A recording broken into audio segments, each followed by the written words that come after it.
good morning. You are refreshed. You are enjoying the expansion of your time and place. You know what you are wanting. You are eager to begin. You have something pulsing within you that you are ready to hear about. Where do you want to begin?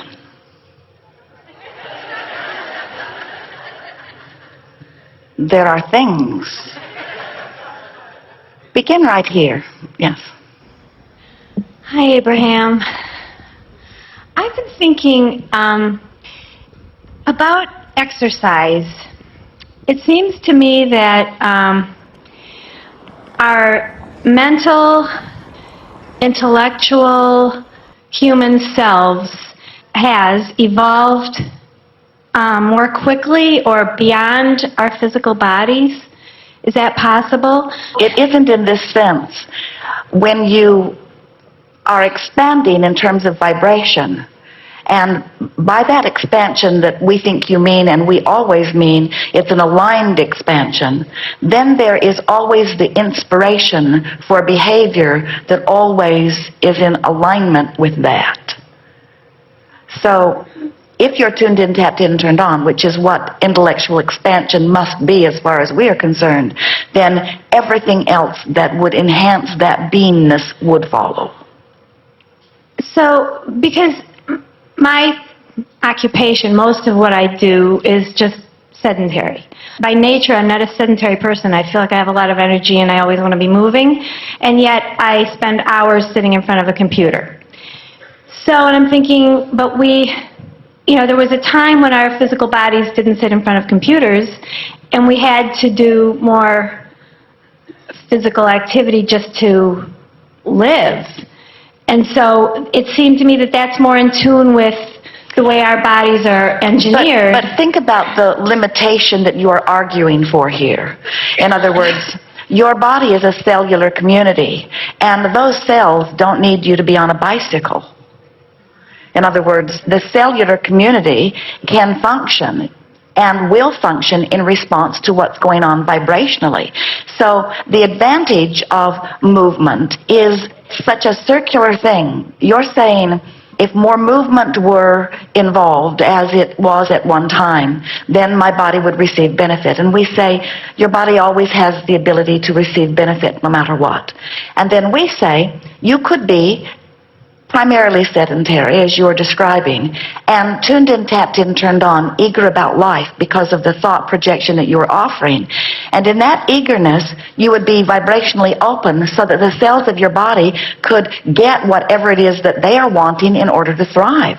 What you're forgetting in this conversation, and we know you know it and will remember it as we speak about it, is that in the same way that you are a consciousness, you have trillions of cells who are also consciousness, who are getting what they want and need through the framework of the vibrational attitude or mood or personality that you have set. So if you can deal with yourself in an emotional way so that you're feeling good, which means your passageways are all open, we promise you the cells of your body will get what they want. Now, having said that, imagine a cellular community who is active about what they want. You would begin to feel yourself stimulated and eager about movement, finding yourself offering more movement even in your sedentary environment. As Esther sat, they've been walking every day in the campgrounds, and they've not been doing as much walking even since they've been on the ship. So when Esther sat to meditate today, she felt her body moving during meditation in ways that it has not moved before, because the cells of her body were asking for movement that in her absence of any resistance, she translated their request and had a total workout sitting in a chair with her feet up. You see, when you allow your cells to do their work, and the way you do that is by being in a good mood or attitude, then your body thrives. Okay, so if I'm hearing this right, then if I've spent a week not doing any actual, quote, exercise. Yes, but here the attitude with which you say that. It's so resistant. It's like I'm thinking I have to do this set of exercises, otherwise I'm sedentary. But, you see, whether you're not doing the exercises and feeling guilty and resentful about it, or whether you're doing them and feeling overworked or like you don't have enough time to do them, in either case, the action is opposite, but the result is the same. You're still blocking the cell's ability to give you their best performance. Everything is attitude, mental, mood first, and then follow through with anything that is inspired. And what you begin to notice, there are all kinds of things that you could do.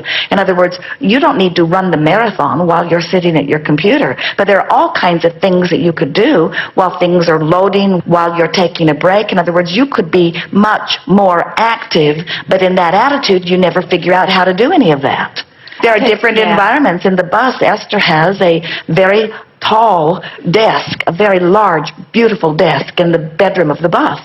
And it's configured so because when the walls come in so that they can drive, the bed actually puts itself away under this desk. And file cabinets move back and the desk moves under, so the desk is quite tall in order to accommodate all of that. And as a result, she has a very tall chair that has a footrest on it, and so she can be close to standing all of the time. She said it is the most comfortable chair she's ever been in, because whether she's sitting or standing or sitting or standing, it doesn't make much difference because her desk is tall. And now she finds herself much more active. Her body feels much more flexible. Sometimes she will stand and edit a tape for an hour and not even realize she's been standing because she's comfortable about where she is. There are all kinds of things that begin to occur to you. There is no situation that you want to accommodate that you cannot accommodate in pure alignment and joy. Not one.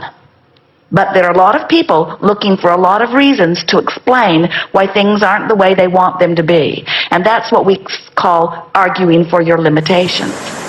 Justifying or defending why it's not better for you in this way or in this way or in this way. So that's what I'm doing. I'm saying, well, of course I'm 15 pounds overweight. I sit in front of the computer all the time, and I just don't have time to exercise. So that's just... And even your acknowledgement. In other words, everyone has the standard of the way they want to look.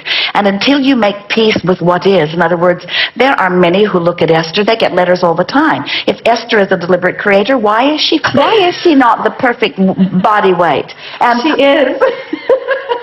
What we would like to say to all of them is, you don't get to choose for her. In other words, you get to choose for you, but you don't get to choose for her, you see. Right. A lot of people spend so much time choosing the inappropriateness of the way other people look or what their body weight is, that they use other people's fatness as their excuse to not allow their energy to flow. It's such an interesting thing. There are a lot of people who are actually at their perfect ideal body weight who don't allow themselves to thrive because they're worried about somebody else who isn't there, you see.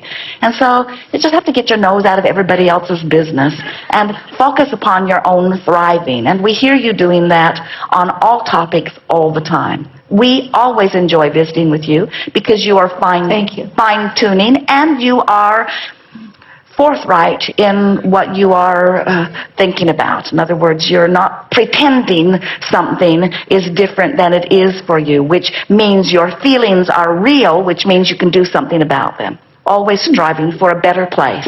It's good. Thank you. Thank you very much.